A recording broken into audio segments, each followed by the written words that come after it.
बिस्मिल्लाहिर्रहमानिर्रहीम। Welcome guys in my channel.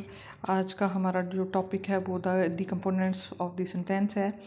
इसमें हम सब्जेक्ट, ऑब्जेक्ट और एक्सटेंशन ऑफ द प्रेडिकेट के बारे में बात करेंगे। यानी ये जो ग्रामर के बुनियादी असूल हैं उसमें ये चीज़ें जो हैं इनके मुतालिक भी पता होना चाहिए कि ये क्या है। इसके अलावा मैंने जो हमारे वाउल्स और कॉन्सोनेंट थे उसके मुतालिक भी पहले अपनी एक वीडियो में बताया था और सिलेबल एंड हाइफन के बारे में बताया था। आज हम नाउन जो हमारे यानी पार्ट्स ऑफ स्पीच हैं मुख्तलिफ जो 8 पार्ट ऑफ स्पीच हैं, नाउन प्रोनाउन वगैरह, उसके मतलब भी मैंने वीडियो बना रखी है, तो वो आप चेक कर सकते हैं। तो आज हम इसमें द कंपोनेंट ऑफ जो सेंटेंस हैं उसके मतलब बात करेंगे। इसमें जो मेन चीज़ें हैं आ जाती हैं, यानी कोई भी अगर हम इंग्लिश सीखना चाहते हैं तो उसमें जो हमारी जो बुनियादी चीज़ें हैं उनके मतलब हमें पता होना बड़ा ज़रूरी है। तो उसमें जो सब्जेक्ट है, यानी सब्जेक्ट हम किसको कहते हैं, ऑब्जेक्ट किसको कहते हैं और एक्सटेंशन ऑफ द प्रेडिकेट ये क्या होता है, ये सारी चीज़ें जो हैं इसके मतलब भी आगाही जो है वो बहुत ज़रूरी है। तो ये छोटी छोटी चीज़ें जो हैं अगर आप सीखेंगे तो इससे हमारे जो आपकी ग्रामर है वो बेहतर होगी। तो इसमें जो हमारा टॉपिक है, यानी जैसे कि ये आपके सामने है, नज़र आ रहा है, द सब्जेक्ट है, यानी किसी फ़िक्रे का वो हिस्सा जिसके मुतालिक हम कोई बात बयान करते हैं, तो इंग्लिश में हम उसको सब्जेक्ट कहते हैं। तो सब्जेक्ट यानी काम करने वाले को आसान अल्फाज में हम ये भी कह सकते हैं कि काम करने वाला जो होता है, या फिर उर्दू में हम उसको फ़ाइल भी कहते हैं। फ़ाइल यानी काम करने वाले को कहते हैं और इंग्लिश में सब्जेक्ट का वर्ड चूज़ किया जाता है। जैसे कि हमारे पास एग्जांपल है निगत पार्ट ऑफ बुक। तो इसमें जो निगत है वो हमारे पास सब्जेक्ट है। तो बहुत सारी और भी एग्जांपल हैं, जैसे आई लव माई कंट्री। तो इसमें आई जो है वो क्या होगा, वो सब्जेक्ट होगा।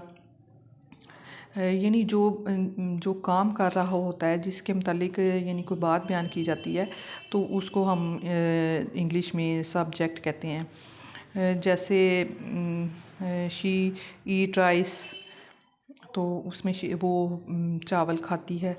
तो इसमें यानी हमारे जो नाउन एंड प्रोनाउन है, यानी इन दोनों के मतलब जो बात बयान की जा रही होती है वो हमारा सब्जेक्ट कहलाता है। यानी इसकी बहुत सारी एग्जांपल्स हैं।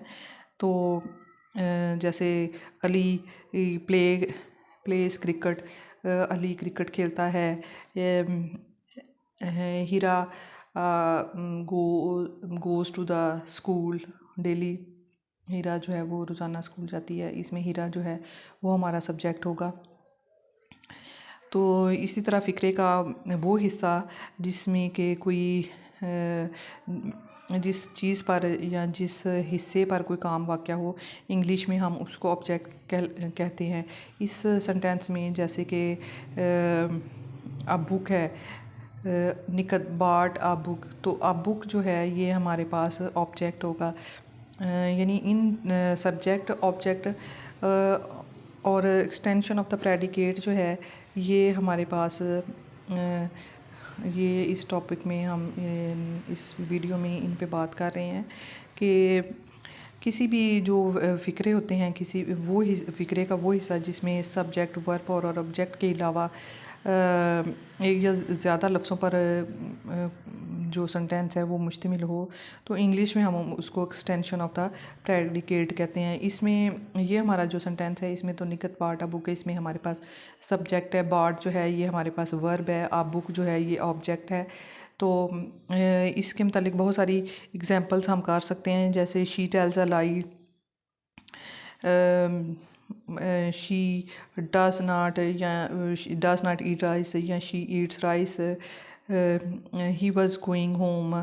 तो बहुत सारी एग्जांपल हैं, जैसे Farhat is sleeping, I ate eggs. तो इसमें हमारे पास क्या है, ये सादे फ़िक्रे हैं। इसमें हमारे पास सब्जेक्ट, वर्ब और ऑब्जेक्ट्स के मतलब मैं ये आपको एग्जांपल्स बता रही हूँ।